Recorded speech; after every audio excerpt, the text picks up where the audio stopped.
اولیاء کاملین کا ایسا کون سا بڑا ہتھیار تھا، کون سا بڑا ذریعہ تھا جس کے ذریعے سے وہ تبلیغ اسلام کرتے تھے؟ وہ تقریریں زیادہ نہیں، بلکہ وہ اللہ کے ذکر سے لوگوں کے دلوں کو دھلتے تھے۔ اس چیز سے ہم بہت دور آ چکے ہیں۔ آج جو معاشرہ ہے ہمارے ہاں، قلب کی صفائی کا نظام ہی ختم ہو چکا ہے۔ آج ڈھونڈ کر کے نکالو، بہت سارے بچے پریشان ہیں، جو کچھ تحقیق طلب ہیں، جو ریسرچ اسکالر ہیں، وہ پوچھتے بھی ہیں کہ آج بھی ایسی کوئی خانقاہ ہے جہاں دلوں کی مرض کا، دلوں کی بیماری کا علاج ہوتا ہے؟ تو ہم جواب میں یہ کہتے ہیں ہم بھی اسی انتظار میں ہیں، ہم بھی اسی تلاش میں ہیں۔ ہاں، ایسا نہیں ہے کہ پوری دنیا سے یہ سب چیزیں اٹھ گئی ہیں، اللہ ماشاء اللہ۔ ترکی کے مشائخ آج بھی علاج کرتے ہیں، مصر کے بعض شاذلی مشائخ ہیں جو اپنے مریدین کی آج بھی تربیت کرتے ہیں۔ میں ان کی خانقاہوں میں بیٹھا ہوں جہاں وہ رزق سے لے کر کے ذکر کے تمام مقامات، مراتب، دن اور رات کے تمام تر جو ڈسپلن ہو سکتا ہے راہ سلوک کا، وہ ساری چیزیں آج بھی بتاتے ہیں۔ لیکن یہ ماحول ختم ہو چکا جو صوفیہ اکرام کا تھا۔ آپ سلسلہ چشتیہ کے جتنے مشائخ کو آپ دیکھیں گے ہندوستان آئے ہیں، ان کے ذکر ہی مشہور ہیں۔ حضرت خواجہ سرکار غریب نواز رضی اللہ تعالیٰ عنہ کا ذکر مشہور ہے۔ ختم خواجگان میں بھی ان کے بعض اذکار شامل کیے گئے ہیں۔ خواجہ قطب الدین بختیار کاکی رحمۃ اللہ علیہ، حضرت بابا فرید الدین گنج شکر رحمۃ اللہ علیہ، صابر علاء الدین کلیری رحمۃ اللہ تعالیٰ علیہ، ان کا حال تو یہ ہے کہ قبر میں گئے، خود سے بنی بنائی ہوئی اور بند کروایا، اور 9 سال تک ذکر الہی میں مشغول رہے، باہر کسی نے ان کو دیکھا نہیں۔ یہ وہ لوگ تھے جن کے اوپر فنا کی کیفیت طاری ہو جاتی، وجدانی کیفیت طاری ہوتی۔ بعض لوگ ہم سے یہ سوال کرتے ہیں کیسے یہ رہ سکتے ہیں 9 سال، 10 سال، 8 سال، 11 سال، جو بزرگوں کے متعلق یہ روایات ملتی ہیں۔ میرے عزیزو، عقل یہاں آ کر کے رک جاتی ہے اور سمجھ نہیں پاتی، کیونکہ انسان کی اپنی ضروریات بھی ہوتی ہیں۔ میرے عزیزو، یہ لوگ جو اہل اللہ ہیں، جب دنیا سے کنارہ کشی کر لیتے، کھانے پینے کی کوئی ان کو احتیاج ضرورت نہ رہتی، اللہ کا ذکر ہی ان کی غذا بن جاتا، اور اس غذا کا کوئی فضلہ نہیں نکلتا۔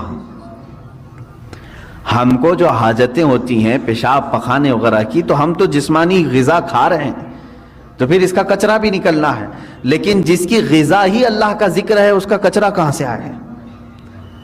تو ان اولیاء کاملین کو کبھی ان چیزوں کی حاجت ہی نہیں ہوئی جو وہ مجاہدے کے دوران زندگی گزارتے تھے۔ ایسا نہیں ہے کہ پوری زندگی بھر انہیں کبھی ضروریات نہیں ہوتی تھی، لیکن جب وہ اللہ رب العزت کے ذکر میں محو ہو جاتے تھے تو دنیاوی بہت ساری چیزوں سے اللہ تعالیٰ انہیں محفوظ کر لیتا تھا۔ میرے عزیزو، میں 2 چند باتیں آج آپ کے سامنے عرض کروں گا۔ جب ہم اپنا مقصد اصلی بھول جائیں گے تو بہت ساری چیزیں ہم سے چھوٹ جائیں گی۔ ہم بھولے ہوئے لوگ ہیں، ہمارا اصل مقصد ہی یہ تھا۔ اللہ تبارک و تعالیٰ نے قرآن پاک میں فرمایا، میں نے اپنے ذکر کے لیے، اپنی عبادت کے لیے تمہیں پیدا کیا ہے۔ تم دن رات اپنے مشغلے کرتے رہو، کام کاج کرتے رہو، لیکن اپنے رب کو بھول کر کے نہیں۔ مثال کے طور پر تمہاری اگر دکان ہے، تم نے دکان شروع کی بسم اللہ کہہ کر کے، دکان میں بیٹھے اللہ کو یاد کیا، ضروری نہیں کہ ہر 2 منٹ پر 1-2 رکعت پڑھتا بیٹھا ہو، ضروری نہیں ہے۔ آپ گلے پر بیٹھے ہیں، دکان میں تجارت کر رہے ہیں، لیکن فجر کی نماز پڑھ کر کے گئے تھے، ظہر کی نماز میں واپس آئے تو فرمایا گیا اس کا پورا دکان میں بیٹھنا بھی عبادت ہی ہے، وہ اللہ کے ذکر میں ہی اس کا وقت گزرا ہے۔ وہ ظہر سے لے کر عصر پھر اگر اپنی تجارت میں مشغول رہا، وہ بسم اللہ کہہ کر کے تجارت شروع کیا، عصر کی اذان ہوئی، واپس اپنے رب کی بارگاہ میں سر جھکانے کے لیے آ گیا، تو فرمایا گیا کہ صرف یہ ظہر اور عصر کاؤنٹ نہیں ہوگی، بلکہ اس کے بیچ میں جتنا وقت اس نے دکان میں لگایا وہ بھی سجدوں کی برابر عبادت میں شمار ہو۔ تو اس طرح سے تو بندہ اپنی پوری زندگی کو، اپنے پورے دن اور رات کو عبادتوں میں لگا سکتا ہے۔ صرف شرط یہ ہے کہ جن اوقات میں رب تمہیں پکارے، اللہ تمہیں بلائے ان اوقات میں ضرور حاضر ہو جانا۔ ایک بڑی پتے کی بات میں کرتا ہوں۔ آج جس چیز نے ہمیں بہت زیادہ غافل کیا ہے، جس چیز نے ہمیں سب سے زیادہ غافل کیا ہے نوجوان بچوں کو آج، وہ موبائل ہے۔ انٹرنیٹ کا زمانہ ہے، اس میں لوگوں کی راتوں کی نیندیں اڑ گئی ہیں، صحت بھی تباہ و برباد ہے، لیکن کسی کو فرق نہیں پڑتا۔ آنکھیں خراب ہو چکی ہیں، کئی لوگوں کے ہاتھوں کے مرض میں مبتلا ہیں، کئی لوگ اپنے ہارٹ کی تکلیف میں مبتلا ہیں، صرف اس کے جو موبائل کے ریزز ہیں اور بہت سارے اس کے سائیڈ ایفیکٹس ہیں جس کی وجہ سے یہ تکلیفیں ہیں، لیکن اس کے باوجود اس کو ہم چھوڑتے نہیں۔ اور میں یہ کہہ رہا ہوں کہ چھوڑ کر کے پورا ختم کرنے کی بھی بات نہیں کر رہا ہوں، اس کا استعمال جن کاموں کے لیے ہے ٹھیک ہے، لیکن اسی سے ہمیں کچھ چیزیں سیکھنا بھی چاہیے تھا، اسی موبائل سے ہی۔ میں محسوس کرتا ہوں کہ انسان اپنا مقصد اصلی بھول گیا، لیکن موبائل اپنا مقصد اصلی ابھی نہیں بھولا۔ موبائل کی ایجاد، موبائل کی بنیاد کس کام کے لیے رکھی گئی؟ یہ صرف کمیونیکیشن کے لیے ہے نا۔ موبائل شروع کیا گیا تھا ایک دوسرے سے تعلق قائم کرنے کے لیے۔ آپ یہاں بیٹھے ہیں، فلاں جگہ آپ کے رشتہ دار ہیں، آپ کو کال کرنی ہے، ان سے بات کرنی ہے، آپ نے ملایا نمبر، بات کر لی۔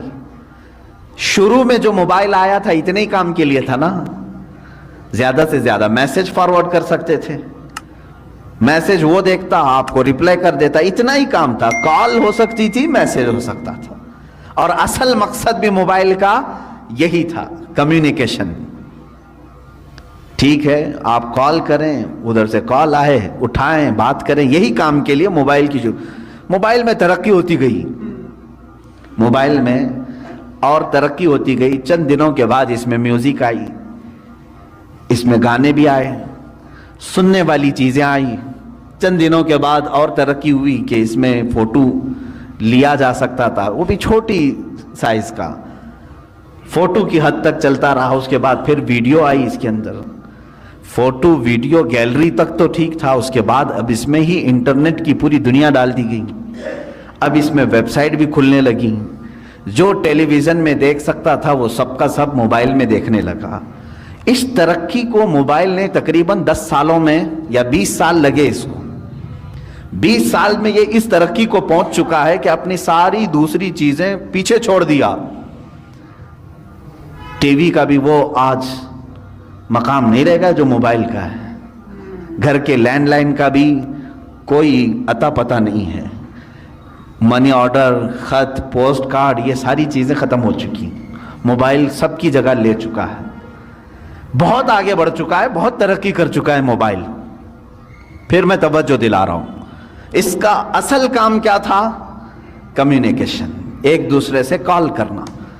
موبائل ادھر سے ادھر دو لوگوں کی بات کراتا تھا، لیکن میرے عزیزو ان 20 سالوں میں اس موبائل کو دیکھو، آج یہ ترقی اتنی کر چکا کہ پکس آ گئیں، ویڈیوز آ گئیں، انٹرنیٹ آ گیا، اس کے اندر گیمز آ گئے، سب آ گئے، لیکن چاہے تم کچھ بھی دیکھ رہے ہو موبائل اوپن کر کے، اگر کسی دوسرے نے کال کیا تو وہ اسی وقت کال آتی ہے یا نہیں آتی؟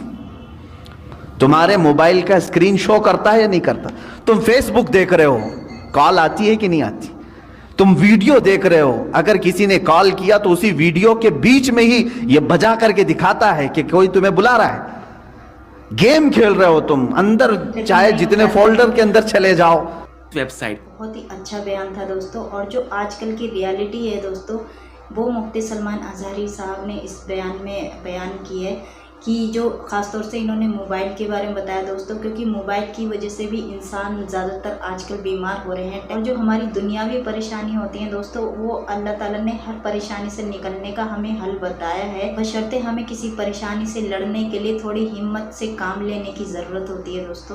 آخر میں اپنی طرف سے ایک بات اور کہوں گی کہ دوستوں زندگی جو ہمیں اللہ تعالیٰ نے دی ہے وہ بہت زیادہ خوبصورت ہے، اس کو ایسے ہی ضائع نہ ہونے دیں، اور جس نے پریشانی دی ہے دوستوں وہی آپ کی پریشانی کو حل بھی کرے گا۔ امید کرتی ہوں دوستوں اس ویڈیو سے آپ کو زیادہ نہیں تو تھوڑی بہت ہمت ضرور ملی ہوگی۔